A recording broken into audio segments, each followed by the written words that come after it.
anna tafakkura qaidul lil insan ila al khair wa daliluhu idza kana tafakkuran sahihan maqsudan bihi al firar min al khalqi ila al haqq wa taftish an aqrabi turqil wusul ila Allah azza wa jalla.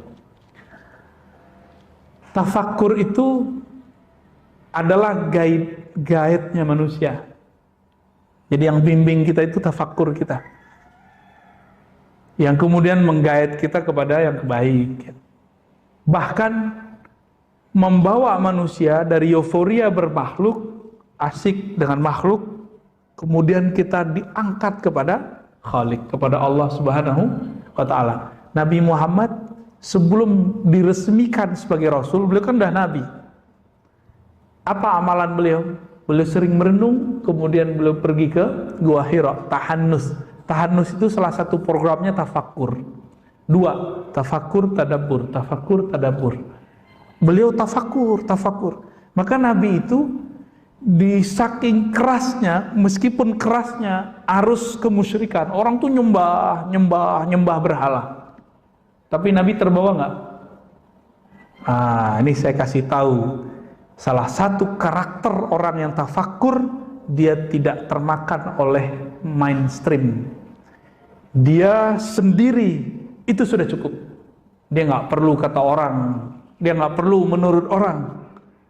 Ini bukan orang kebablasan, terlalu kepedean, bukan. Dia sangat mengerti pola-pola Allah Subhanahu wa Ta'ala. Makanya Nabi Ibrahim karena tafakkurnya kuat, Allah sebut beliau ummah, satu umat. Jadi Nabi Ibrahim itu kualitasnya sama dengan satu umat. Wajar Allah kasih beliau hadiah anak, yaitu udah tua, beliau punya anak. Anaknya pertama siapa? Nabi Ismail, Nabi Ishak, Nabi. Bahkan ada anak-anaknya yang lainnya, Madian, sampai 6 dari Jarul Siti Konturah. Jadi anak beliau dari Siti Konturah itu 6 atau 4, itu banyak. Anak-anaknya sampai ke negeri kita. Jadi bapak-bapak ini mungkin keturunan Nabi Ibrahim jalur Siti Konturah. Mungkin loh Pak ya. Jangan gear dulu. Pasang Habib berarti depan.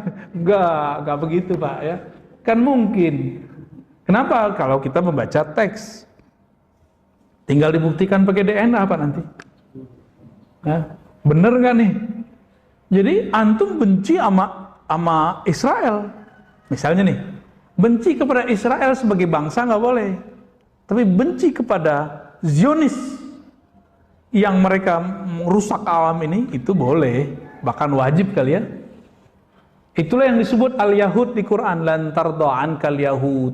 Yahudi nggak bakal ridho kepadamu, itu Yahudi Zionis. Pakai alif lam di situ, di Zionis maksudnya. Tapi Yahudi yang lain itu nggak banyak yang masuk Islam. Kita nggak tahu nih pergerakan yang sekarang tuh yang mana, ya. Wallahu a'lam bishawab. Maka Bapak saudara Allah akan tafakkur kita, insya Allah kita akan menjadi umat yang mandiri. Amin ya rabbal alamin ya. Gimana Ustaz Harun? Antum udah ngantuk nih kayaknya. Aneh yang belum tidur, antum yang ngantuk. Kita baru turun dari kandang, bener Pak. Melayang-melayang doang bentar di mobil. Pas bangun, cuma tidurnya dari mana tuh ya? Lah ini masjid apa ini? Kok bukan rumah gua nih? Perasaan kalau bangun itu depannya rumah. Ini malah kok pagar. Ternyata rumah masjid. Alhamdulillahirabbil alamin. Gimana Ustaz? Udah? Ini jamnya yang lambat atau emang belum ini? Iya.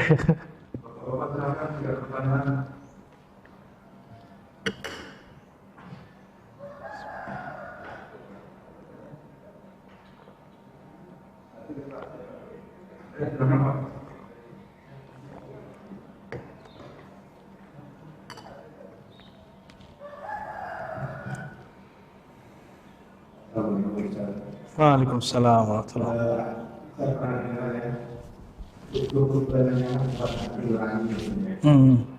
Tapi belakang ini bergerak, Anda akan melihat mendengarkan sesuatu. Ini masalahnya abu-abu.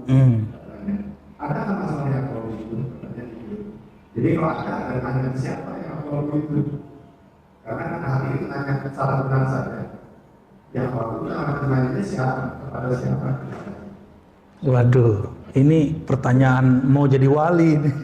Wali murid.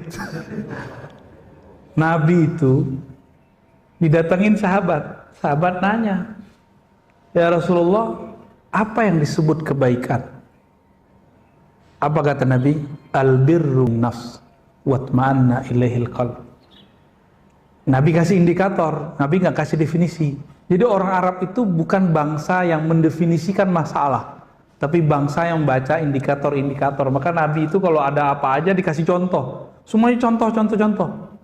Biar gampang. Kalau definisi cukup di kampus. Dulu belum ada kampus, Pak. Apa kata Nabi? Kebaikan itu, kebenaran itu sesuatu yang membuat jiwamu tidak bergejolak, hatimu tidak galau. Tapi kalau bikin kita bergejolak, emosional, nah itu kan berarti nggak itma'annat ilaihin nafs. Jiwanya nggak bener, karena gampang emosi. Orang bener itu nggak emosional, Pak. Orang bener nggak ada yang emosional, karena dia tahu dia bener, ngapain dia emosional? Orang yang emosional itu karena dia merasa kebenaran dia masih nanggung, terus mau direbut orang, mau dibatalin orang.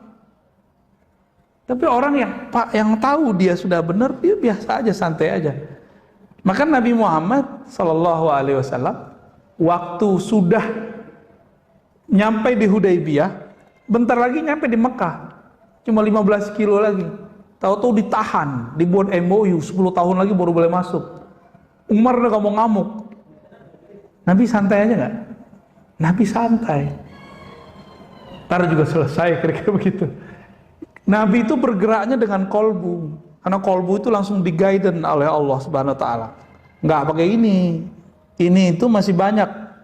Nah, kebanyakan kita sekarang pakai ini doang. Nabi mengatakan istafti kolbak, tanya kolbumu. Lihat, nanya ke kolbu bukan nanti ada dia berbicara dengan suara, wahai Ar-Razi. Nggak begitu, Pak. Lihat dia berbicara, bagaimana bicaranya jiwa? Jiwa akan gelisah, berarti dia nggak nyaman. Nah itu namanya, mintalah fatwa ke dalam jiwamu. Kalau dia gelisah, berarti ada yang nggak beres. Tanya ke kolbu, was-was. Oh berarti ada yang nggak beres lagi.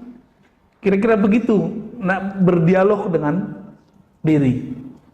Bapak kalau jago gitu, jadi waliullah, Pak, bener. Serius, saya bukan main-main. Ini ilmu kewalian yang diturunkan Nabi ke sahabat. Wali begitu ilmunya. Cuma kan kita nggak melatih itu, Pak, bener nggak? Saya nggak ngelatih itu, Bapak nggak ngelatih itu. Udah ustadznya udah nggak ngelatih, jamaahnya apa lagi? Akhirnya jamaahnya sama dengan ustadznya. Ustadznya emosi, jamaahnya emosi, ya lengkap sudah. Gitu, Pak ya. Gimana, Pak? Ada yang mau dibacain? Surat cinta bukan? Apa surat benci? Pertanyaan online, Ustaz. Oke, fadal. Dari Madura. Assalamualaikum, saya Muhammad Uji Madura Darul. Apakah ada makhluk Allah yang bergerak diam bersamaan selain Allah?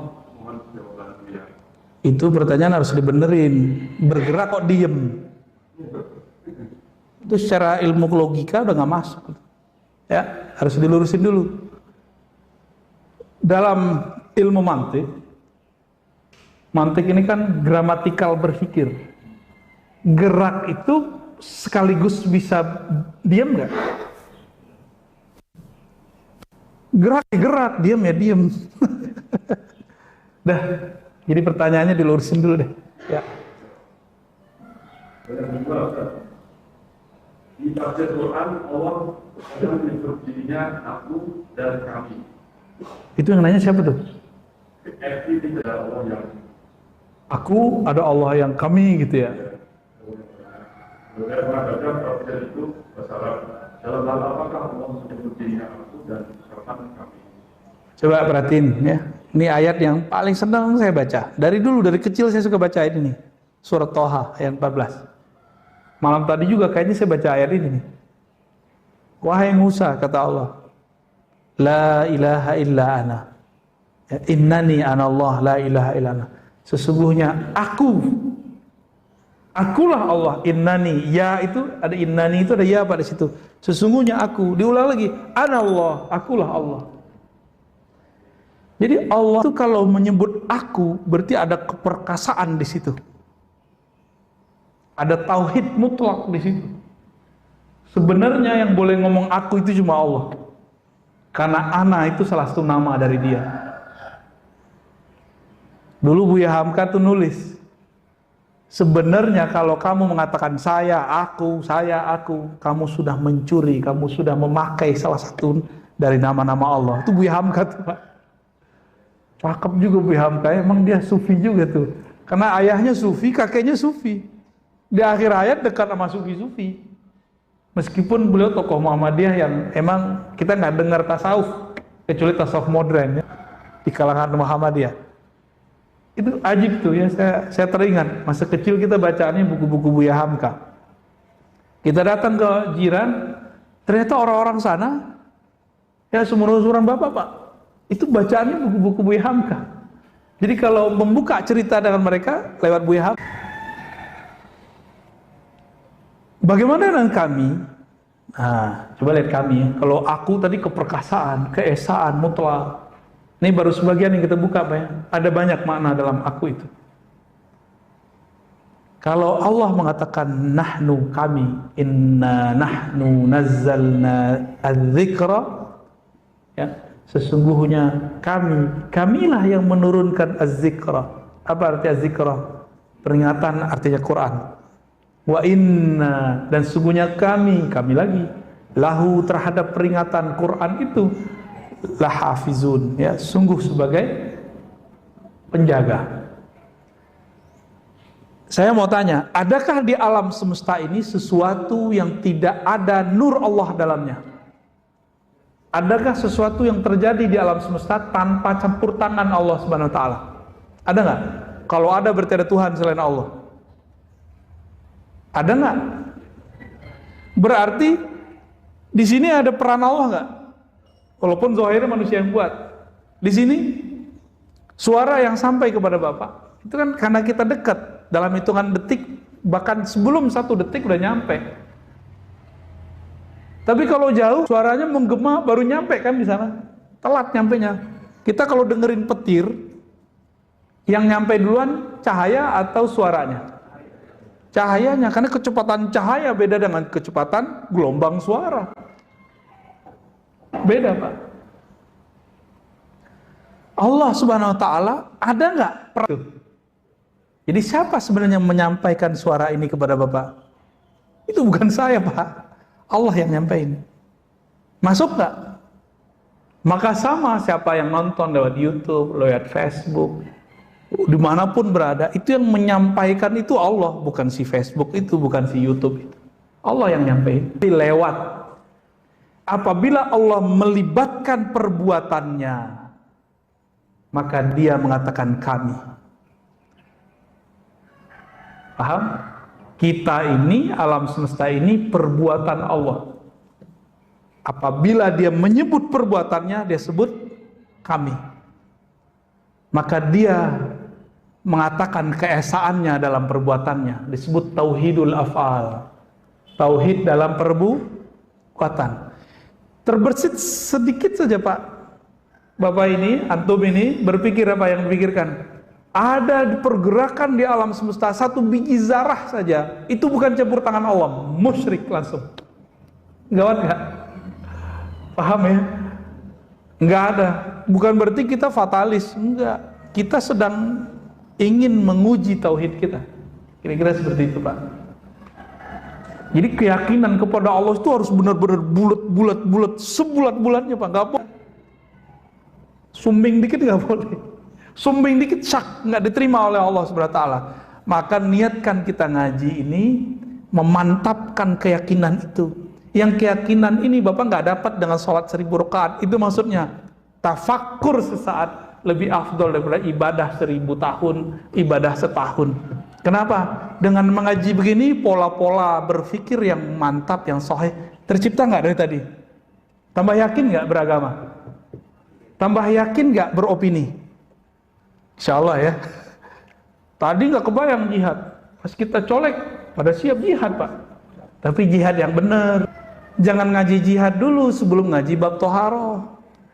Jangan ngaji jihad dulu sebelum ngaji bab tentang qisas. Jangan ngaji jihad dulu kalau belum belajar tentang akhlak. Belajar tentang bab ikhlas. Nanti nggak jihad, malah ingin nunjukin, gini loh Islam yang benar. Allah nggak perlu digitu-gituin Pak. Agama Allah nggak perlu begitu. Betul ada ayat intan surullah yaskum. Jika engkau menolong Allah, Allah tolong kamu. Emang Allah butuh ditolong? Ini Allah lagi ngapain nih? Nguji kita. Kita GR kan nih? Intan suruh kalau bagi saya terjemahannya bukan itu. Jika engkau berkorban untuk Allah, itu yang benar terjemahannya. Maka Allah akan membantumu. Udah banyak belum korban buat Allah? Belum ya?